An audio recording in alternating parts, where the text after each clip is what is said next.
Vision. Radio J. L'histoire des Juifs de France, à présent, un nouvel épisode, toujours en compagnie de Christophe Dard. Et Christophe, c'est une saga en plusieurs parties que vous nous proposez, consacrée à Simone Veil. Après avoir parlé de sa jeunesse à Nice et de sa déportation durant la Shoah, dont elle survivra, on va évoquer maintenant l'après-guerre. Elle épouse Antoine Veil, avec lequel elle a 3 enfants. Mais Simone Veil décide, Christophe, de mener des études de droit et d'entrer dans la magistrature, plus précisément dans l'administration pénitentiaire. Et comme on le verra pour les multiples fonctions qu'elle occupera par la suite, Simone Veil est en fait l'une des rares femmes à être à ce poste et compte bien s'imposer au milieu des hommes. Effectivement, et pendant cette guerre d'Algérie, plus précisément donc où elle travaille, elle réussit à faire transférer en France des prisonnières algériennes exposées aux mauvais traitements et aux viols et des hommes menacés de la peine de mort. Elle est ensuite affectée à la direction des affaires civiles, donc un petit peu autre chose. Et puis elle est nommée conseillère technique dans le cabinet du ministre de la Justice René Pleven en 1969. On est là au début de la présidence Pompidou, avant de devenir l'année suivante la première femme secrétaire générale du Conseil supérieur de la magistrature. Et en 1971, elle est également la première femme nommée au conseil d'administration de l'Office de radiodiffusion télévision française, la fameuse ORTF. Et elle va s'opposer alors à la diffusion d'un documentaire sur l'occupation qui a fait beaucoup parler à l'époque. Ça s'appelle Le chagrin et la pitié. C'est alors la première plongée cinématographique sur la période de l'occupation allemande, seulement 25 ans après la fin de cette période, et réalisateur Marcel Ophuls qui présente, et c'est ça qui va poser problème, la vie de Clermont-Ferrand pendant la Seconde Guerre mondiale, en mettant l'accent sur les comportements ambigus de sa population à l'égard de l'occupant, voire de franche collaboration. Un discours alors encore très peu répandu. Simone Veil estime alors que le film ne reflète pas la réalité et qu'il est injuste pour les résistants et les Français qui ont sauvé beaucoup d'enfants juifs, beaucoup plus d'ailleurs que dans d'autres pays. Et oui, c'est ce qu'elle pense, et elle estime d'ailleurs choquant que la ville de Clermont-Ferrand soit présentée dans ce film comme une ville de collabos. Du coup, l'ORTF va refuser la diffusion du film à la télévision, bien sûr pour ne pas faire polémique, et proposer au cinéma Le chagrin et la pitié, qui diffuse tout de même 4 heures. Il dure 4 longues heures, ne sera diffusé à la télévision qu'en 1981. Cet épisode, donc, ce film Chagrin et la pitié, Le chagrin et la pitié, que je conseille d'ailleurs parce qu'il est très intéressant, montre, on peut dire, la résilience de Simone Veil, parce qu'elle privilégie le dialogue, la réconciliation. Elle veut pas rallumer les braises de la guerre et toute forme de vengeance ou même de ressentiment. Et c'est en 1974 que le grand public découvre en tout cas Simone Veil, lorsqu'après l'élection de Valéry Giscard d'Estaing, elle est nommée ministre de la Santé dans le gouvernement de Jacques Chirac. Elle est la 2e femme à devenir ministre de plein exercice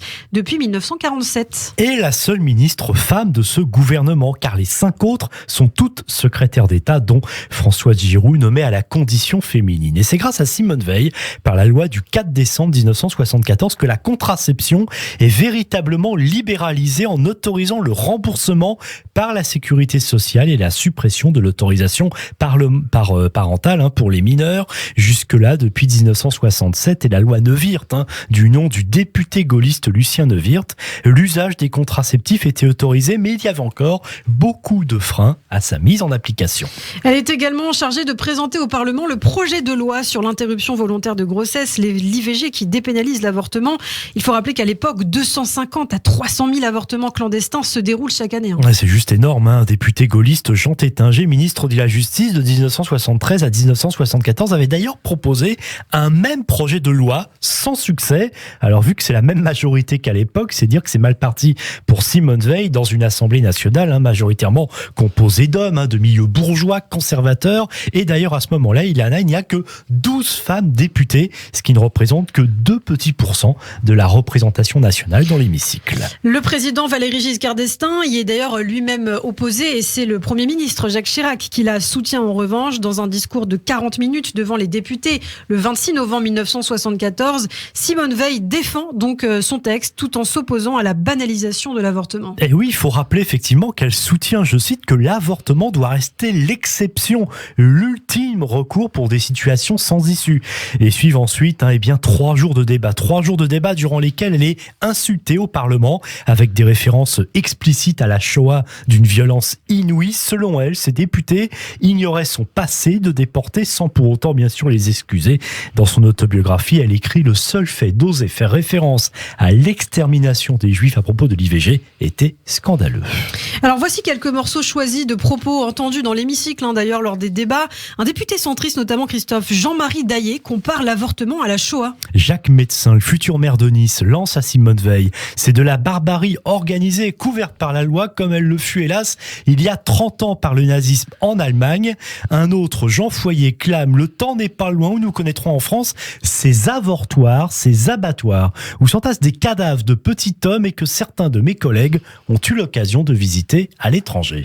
Michel Debré, ancien Premier ministre du général de Gaulle, compare lui la loi de Simone Veil sur l'avortement à la guerre en Algérie et de choses qu'il a vues d'ailleurs pendant le conflit. Il déclare: visitant un hôpital, j'ai vu sous une couveuse du dernier modèle 2 jumelles d'une famille musulmane nées prématurément avant 6 mois et qu'un hélicoptère à la demande de la gendarmerie était allé chercher dans un village de la montagne. Au milieu de la haine et des combats, la France s'efforçait de maintenir les exigences de la conscience moderne quant au respect de la vie. Un autre député lui dit que l'avortement fera 2 fois plus de victimes que la bombe atomique sur Hiroshima en 1945, et un autre compare l'avortement à l'euthanasie. Au terme de 3 jours de débat houleux, le texte est finalement adopté à l'Assemblée nationale dans la nuit du 29 novembre 1974 par 284 voix contre 189. Le texte est passé en fait grâce aux voix de toute la gauche, mais seulement de 3 gaullistes. Et oui, ils n'étaient pas nombreux effectivement à soutenir le texte, et d'ailleurs Simone Veil va ressortir de là totalement épuisée après ces 3 jours très difficiles. Ensuite, le texte est adopté au Sénat et puis donc il entre en vigueur le 17 janvier 1975.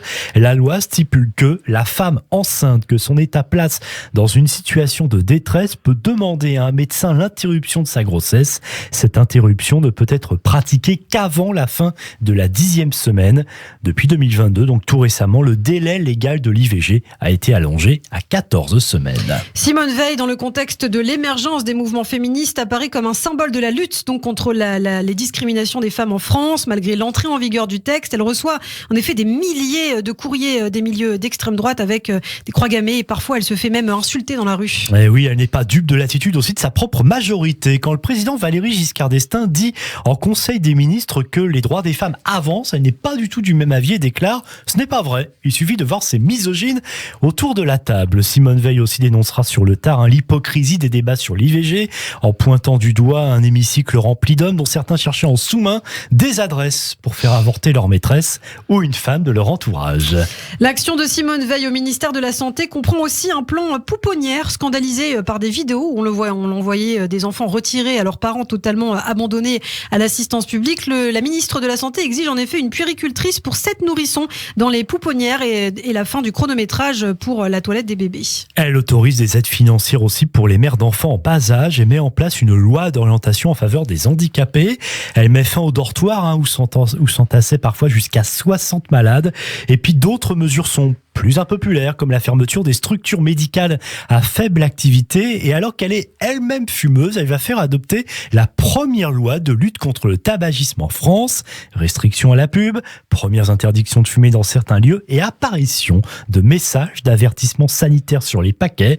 Elle fait aussi voter une loi attribuant à l'État le soin de fixer le numerus clausus des étudiants en médecine en fonction des besoins de santé de la population. Bien sûr, le passage de Simone Veil au ministère de la Santé lui donne des opportunités et on songe à elle à la mairie de Paris, finalement remportée par Jacques Chirac en 1977. Oui, les deux qui resteront amis très longtemps pensent également à elle lorsqu'il est question de remplacer Raymond Barre au poste de Premier ministre. Mais malgré les remaniements ministériels et les nombreuses rumeurs, elle va rester à son poste 5 ans, ce qui est beaucoup.